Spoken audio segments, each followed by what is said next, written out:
I don't think today will be a very long class period, it'd probably be about like yesterday.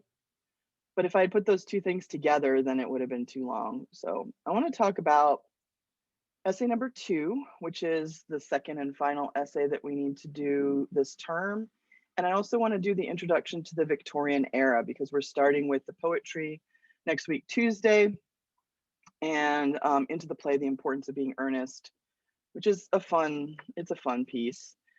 I picked it because I feel like it has more, uh, I don't know, a lot of the stuff that we read is sort of, dark and tragic. So I picked this play because I feel like it's a little more life-giving and funny. There's some funny spots. I mean, it's old type funny. It's not going to be 2020 funny. It's going to be, like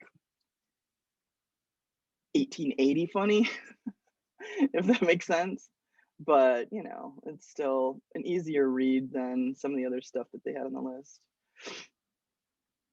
Let's go over the essay first. If you click on this, okay, so number one, if you go to Blackboard, you'll see that I put up the Victorian era here. It's set up the same way, and maybe I'll go through that later, but the if you want to go to additional materials, no, essay number two submission. The essay number two isn't really due until the final unit, but I put it in this unit just in case. There's some people who told me they wanted to get it out of the way. So I put it in there and I'll just move it to unit 6 when we move to that unit. But you can click right here and get the document that I'm going to show you, or on the calendar, I also put it right here. So either place. I want to talk about your options that you have for your final paper, which is a research paper. And either you can follow along here or you can open the document. But today's kind of like an introduction to the paper. There are a couple of other times on the schedule where I've already scheduled in where we'll talk about how it's coming with the paper, some tips, some things to think about, what if you're stuck, that kind of thing. But it's a lot like first semester. We had an opinion analysis type paper, and then we had a research paper. So it's the same kind of thing. 6 to 8 pages using one of the options below. So you'll have 3 options. When they gave me this assignment to use for this course, there was only one option. And I think it's a fine option, but I just feel like it's better to give you more options if possible. I think that you should try to research things that you're actually interested in. It makes the process a little bit better, a little bit faster. Maybe you're slightly more eager to actually work on it. If you just have one topic, it can be a little hard to get motivated to do it. So I wanted to open up the topics a little bit so that you have a little bit more freedom in your choices of what you're writing about. And I wanted to give you other options. So I left their option on there, but I added a couple of others. Actually, it's not an option if there's only one thing, but anyway, so it's a 6 to 8 page paper, just like first semester MLA. You need to use a minimum of 5 sources. I know that sounds like a lot, but remember that this is a research paper. So you're not going to be putting any of your own like interpretations or any of your own thinking really into the paper. You're just sort of compiling what scholars have had to say about your topic. So it makes sense that you would need at least 5 sources for that. 3 of them need to be from the JSTOR database. If you don't know how to use JSTOR, I can do a little tutorial or make a video or something so that you can do that search. But I'm assuming that you probably worked with that last year. But if you need like a refresher, you can let me know. Or maybe I'll just put together a video. I'm putting on my list because I'll forget that later. Like a little tutorial of how to get JSTOR articles, some tips on searching. Sometimes you can search those databases and not really find what you're looking for. So maybe I'll make a video for that. I don't think I need to do it in class, but I'll make it available. So basically you have a choice of writing about researching a specific text that we've read, a specific author that we've looked at, or a specific time period. So you can kind of think to yourself, was there a time period? Oh, I really liked the Romantics, or I really liked the Renaissance. And you could choose the option of researching the time period, or you can say, you know, I was really fascinated by Oscar Wilde. I really want to look more into his contribution to English literature, so I want to focus on an author. Or I really, really liked Othello, and I want to focus on that text. And so it just kind of depends. Maybe you don't really, really like anything. Maybe you did, maybe you didn't. But what was something that you didn't mind or you kind of enjoyed? And maybe you can focus your research in that area. The goal, of course, is to demonstrate a thorough understanding of the contributions of works, authors, and literary periods. So how does whatever it is that you've chosen to do your research on, how did it help to shape English literature or the English language? So you can go all the way back to Beowulf if you want. You can pick any text, any author, any literary period that we've studied this term. So you have kind of like free range to select something that you might be interested in pursuing. I put a little highlighted thing here. I know that it looks like I'm overemphasizing this, but last semester I had a couple of people who did not write research papers. They wrote analysis papers and they didn't pass. So I just want to make sure that everybody knows that this is more of a report. You're not an expert in, like, this is the first semester you're learning about these things. So these pieces and these authors, these time periods. So you're going to people who are scholars in the subject and just compiling what they have to say. So say you decide to do an in-depth look at Othello and you want to examine that piece. You don't have to come up with any of your own theories about Othello. We already did that in the other paper. Instead, you can look to people who have studied Shakespeare's work and read their articles and kind of report on what they have to say. So that's why 5 sources are helpful, because you have to get to 6 to 8 pages. So you're just going to be, you know, creating a report almost of what others have to say about this time period, this author, or this text. The rubric is here. It's literally the same rubric as the research paper first semester. Maybe we'll go over it a different day. Is it not clickable? Oh yeah, there it is. But it's there. We'll go over it when the paper, maybe next week or the week after. Let's look at the 3 options. So if you have a question while I'm talking, you can go ahead and put it in the chat. Okay, so option number 1 is a movement or literary period. So if you choose this option, then I want you to choose one of the 6 literary periods that we've studied. We're just starting the 5th one. So, you know, there's still the 6th one to go. If you pick that one, it will be really kind of jammed up for you because we'll be finishing up that unit at the same time that you're writing the paper, but it could work.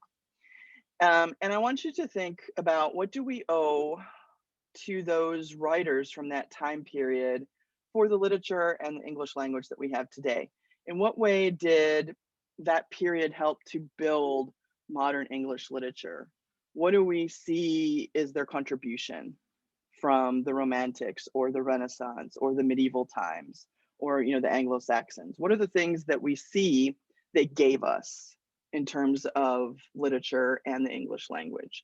So if there's a movement that you really liked, like if you look back over it and you say, you know what, I didn't care for the stuff from the Renaissance too much, but I really liked the Romantic period, then maybe you want to do your research paper on the Romantic period and just kind of see what scholars have had to say about how the Romantic period changed English literature and its influence on our language and the literature. So there's some questions in here that could start you going on your research and looking into a literary period or movement. Another option is to choose one author. Now, we've been just sort of like snacking on these pieces as we go through literature. So you will not have read all that an author has written, but that's okay. You've written something that the author has written. So whether it was a poem or, you know, like maybe the sonnets or Othello or Paradise Lost. We didn't read all of Paradise Lost, but even then, Milton wrote many more pieces besides Paradise Lost. So it's not conceivable that you would go and read everything by that author. But I do want you to think, what's the influence and the significance of that author? How did that author contribute to what we know to be English literature today? What's their role in the evolution of English literature? So you'll choose an author that we've studied. I did put a note on here. You can choose an author that we did not study. It's a little bit risky, so let me know if that's something that you want to do, and I'll work with you to give you some materials and things like that. And research how that person's work affected the literature of their time and the whole of English literature. So how did this author make a change on literature as we know it today? So you'll go to the experts, you'll go and do some research. What is the contribution of Charles Dickens or William Shakespeare? Or there could be multiple ways that the person contributed to our understanding of English literature. But that's where you'll look at one author. So there'll be multiple pieces that are referenced in that research paper. Doesn't mean you have to go and read other Shakespeare plays. It just means that you would have to research what other people have had to say about those plays, if that makes sense. The third option is a text, so like one work. And this one is going to be going back to the critical lenses. This is the one that they had on the paper. And I think it's a fine topic, but I just like to give options. So this is an option for you. How can one of the pieces we studied this term be viewed through at least two different critical lenses? So you can go back to The Wife of Bath's Tale or Paradise Lost or Beowulf and say, okay, how have experts gone back and looked at those pieces through a feminist lens or through a, Marxist, lens? And you need to use at least two in that paper. Like, in other words, we can look at Othello from a feminist viewpoint. We would focus on Emilia and Desdemona and what their significance is and their role in the play and the tragedy and all that stuff. We could also look at it from a Marxist point of view that has to do with economic features and political features. So that paper will kind of look at one piece through two very different perspectives. And so you'd have to research two different perspectives. I put 4 on here, or, they're on here, that you can choose from. I'm pretty sure that we studied all of those or most of those first semester. But in case you need a refresher, or maybe there's one that's just not coming to mind from first semester, the rest of this document goes over those 4 different literary theories. And then there's a whole bunch of information after that. You can quote this document if you use that option. After each section, they've listed the sources here so that you can go back and find those, to help you out with that particular task. So the rest of the document just walks you through those lenses and where to find information about those lenses that you could use in your research. But then you'd have to find specific articles on that piece, right? So this is just generally about the lenses, but if I'm choosing Othello, then I would have to go back and find scholars who have written about the feminist viewpoint on Othello. Does it make sense? Do you have any initial questions on your options or the expectations or anything like that?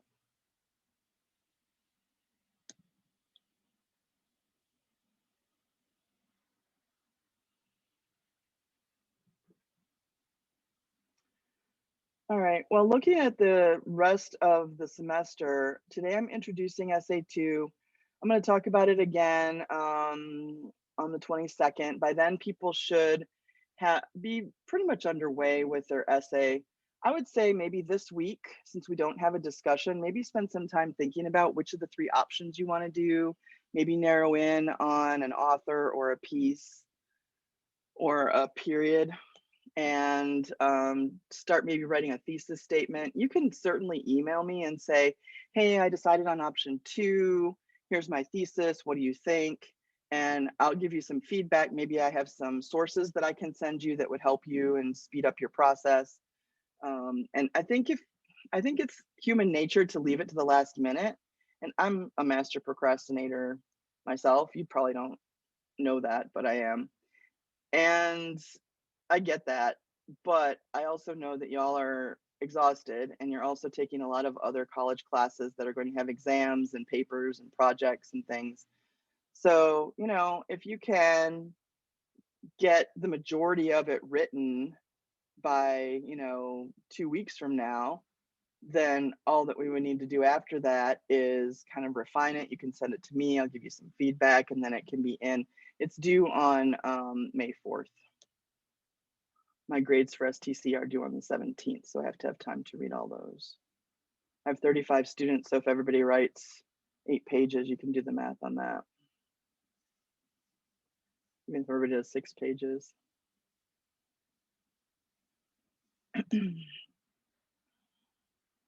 No questions about the timeline of it?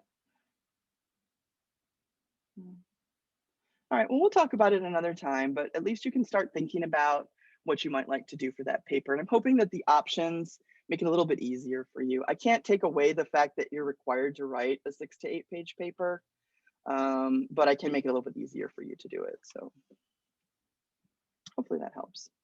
All right, I want to spend a few minutes going over the Victorian era with you. If you go to the unit on Unit 5, you'll see that all the usual suspects are here. Here's the introduction. You should read over that. The objectives, guess what? We're going to read literature and we're going to write about it, and we're going to be able to distinguish Victorian literature from other time periods. Here are the readings. For Tuesday, I want you to read these poems by these 3 authors and the backgrounds on the authors. But like I said yesterday, I think it was, I don't think you need to take notes and memorize the details of all of the authors' backgrounds. It's just not going to be on the midterm. You should know what period they belong to and some basic qualities of their, like what they wrote. I'll tell you right now, The Cry of the Children and The Lady of Shalott are both kind of longer poems. So give yourself time to do that. All the other ones are shorter, but we'll be working with those poems on Tuesday. The introduction to the Victorian period is about, 42 pages in the textbook.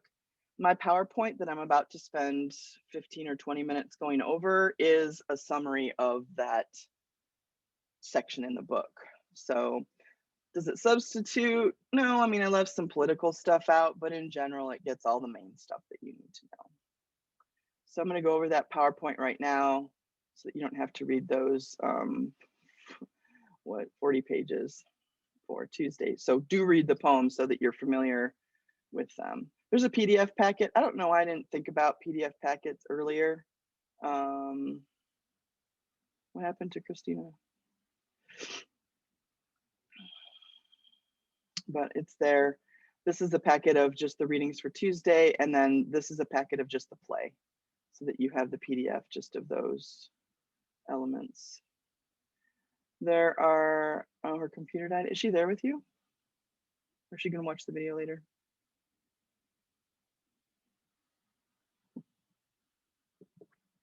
Oh, all right, well, tell her I'll put the video up after class.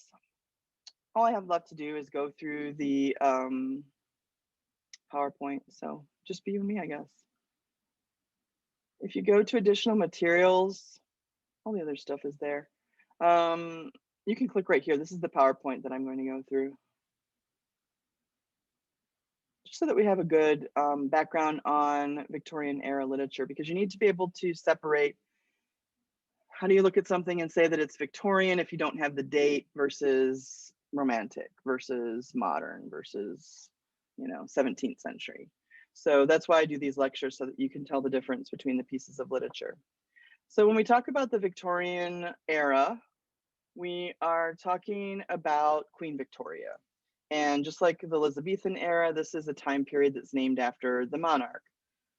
Roughly, the Victorian era goes from 1830, of literature goes from 1830 to 1901, but Queen Victoria didn't really get on the throne of England until 1837. But a lot of things happened under her reign. It was a transformational time, and that is reflected in the literature quite a bit. We have even more growth that's been continuing since the Renaissance, where people were moving more into the cities. But now, during her reign from 1837 until basically 1900, London grew from 2 million to 6.6 million people. That is a huge boom.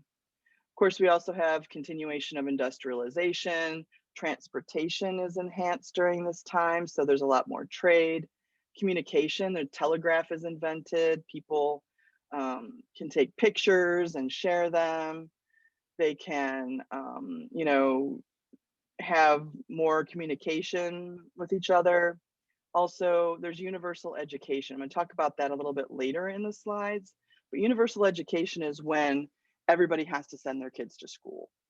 And that isn't really a thing until, the late 1800s, early 1900s. Compulsory education comes up later, but universal education, where an education is available for every person, comes about during the Victorian time. So you can see that's going to do a lot with book production and literacy and so on. There are still a lot of social issues, just like any other period: homelessness, poverty, unregulated industrialization. We saw that back in even in the 17th and 18th centuries. It's not that it went away, it's just that the Romantics didn't like to write about the ugly side of life because they were all about the ideal.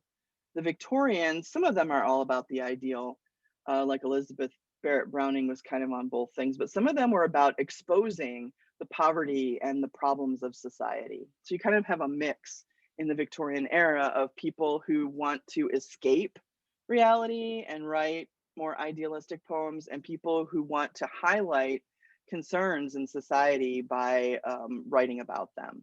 So we will see that in the literature too. There are a lot of class structure reforms under Queen Victoria. Previous to her reign, you did not get to vote if you didn't own an estate. If you weren't a landowner, you didn't vote. You weren't in parliament. You didn't have a say in the government or any of the decisions of your country at all. So there are some reforms that start to happen. There are some labor disputes and people arguing and fighting and rebelling.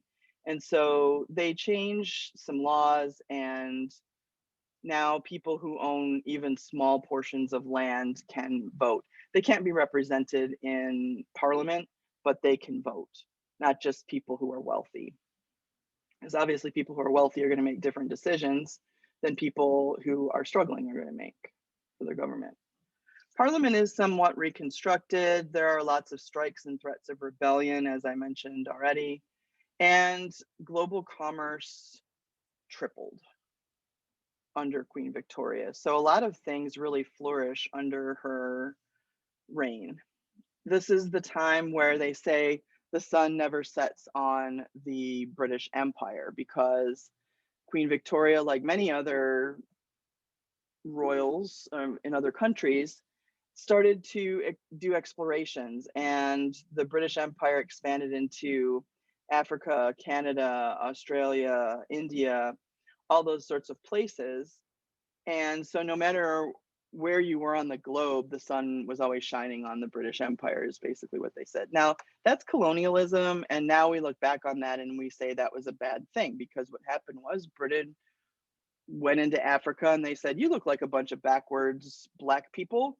We're refined Englishmen, so guess what? Now we are your overlords, and your country is now our country. We're going to build these fancy mansions and you will serve us. And we will also rape your land and take all of your resources and send them back and make money off of them in Britain. They felt justified in doing that, kind of like slavery, and it's not a good thing. Colonialism is the idea that you can take over a people that already exist, like America, and say, oh, well, because we're European, we own you now. Or you get out of here, we're going to take over this land now, in the case of America, right? Like, all you Native American people, find somewhere else to go, because now this whole area is ours. And so colonialism is frowned upon now. It's a racist and unfair practice. We also have the humbling of humanity. We have the invention of better tools to see space, and we also have Darwin. We started to think about natural selection and the way that human beings were created and evolved. It's not super important, but during this time, we also have the US Civil War. So, like, just in your mind, you can overlap this time period with the Civil War era in the United States. People in England were interested in the Civil War, but it didn't affect them directly. Like, if we were reading American literature, we'd be reading a lot of diaries and a lot of, stories about the Civil War during this time. But it's only a side highlight to people who are in Britain. This is also the time of women's suffrage. We got a clue to that with a vindication of the rights of women. We can see that that's going to start to inflame the desire in women to take an interest in what they can gain for themselves. So the Victorian era expands on the ideas of Mary Wollstonecraft, and definitions of femaleness start to creep up. What does it mean to be a woman if you're not a subservient wife and mother? Um, what does it mean to be a woman if now you can go to college? What does it mean? So there's just a little bit of fuzzy area as there's a transition that's happening into more modern times. Also, a lot of women started legal battles for things that they we look at now and we're like, why would you have to fight for that? But back then they did. So had to fight to be able to divorce in a horrific, like in a tragic situation, to vote, to hold property. Women couldn't own property before the Victorian era, even if their family was wealthy. It was like, so if I'm the daughter of an aristocrat and my father's super duper wealthy, when I get married, he's going to give property to my husband, not to me. So I don't ever get the thing that my birthright would normally give a son. If I'm a son, I get my dad's land, I get my dad's property, and so on. If I'm a daughter, all that's given to my husband.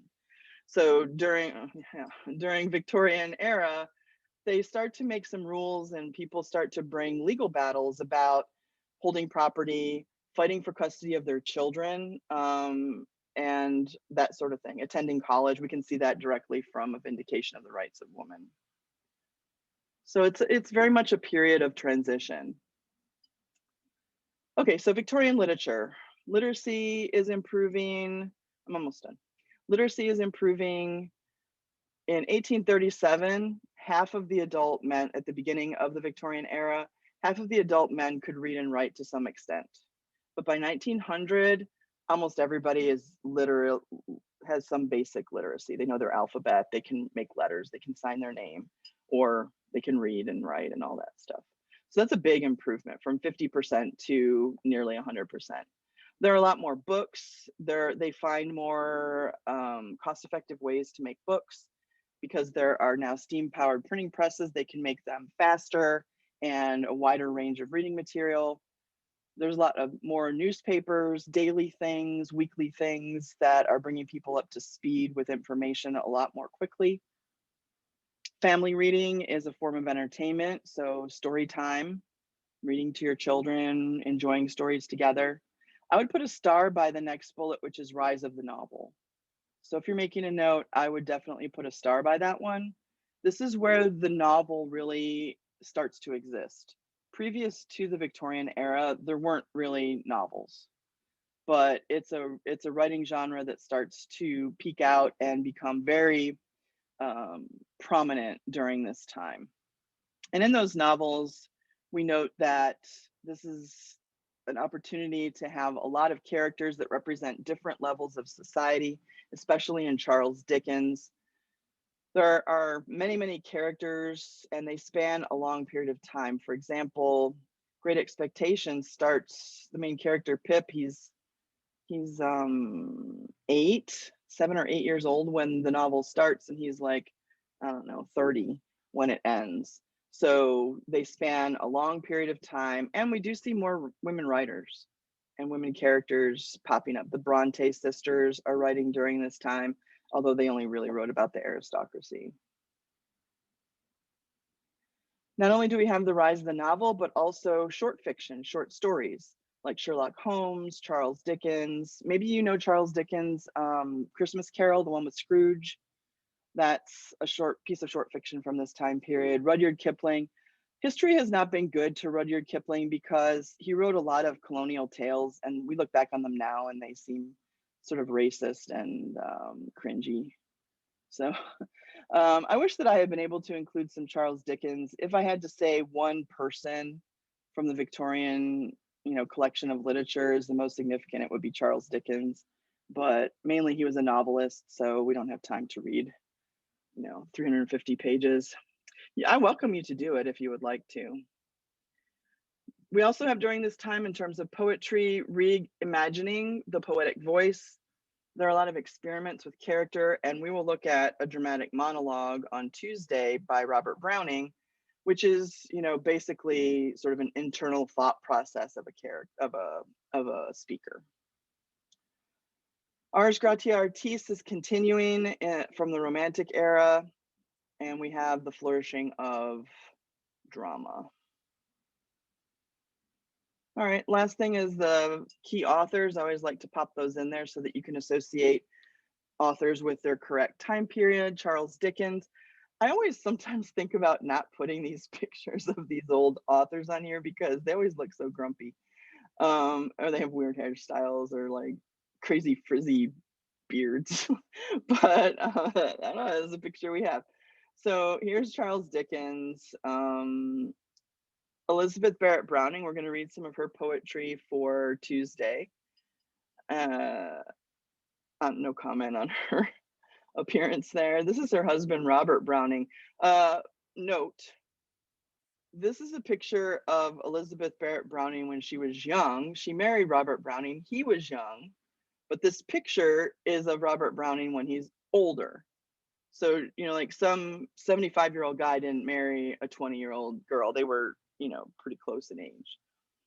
But they're both poets and they're both writing during this time. Elizabeth Barrett Browning, way more famous than her husband at the time, probably even still. But there he is thinking. And good old Oscar Wilde. Oscar Wilde is the author of the play we're going to start reading next week, The Importance of Being Earnest. He is a social satirist and he makes a lot of comments about society and society's behaviors. Didn't we read The Nightingale and the Rose first semester? That one is also by Oscar Wilde, so maybe that one will give you a little introduction to his work. And so he's the author that we'll be spending most of our time on during the Victorian era, because it's easier to watch a play than read a 350-page novel. All right, I know I went through that kind of quickly. Are there any questions that you might have about any of this material? I know you missed a little bit of it in the middle, Christina. You can go back and watch the video, but I don't think you missed a lot. You could probably just go to the PowerPoint and catch up with whatever you needed to. Okay, well, the assignment for Tuesday then is the poetry. I picked a couple of things from Elizabeth Barrett Browning, a couple of things from Alfred Lord Tennyson, and one piece from Robert Browning, because that will be the dramatic monologue.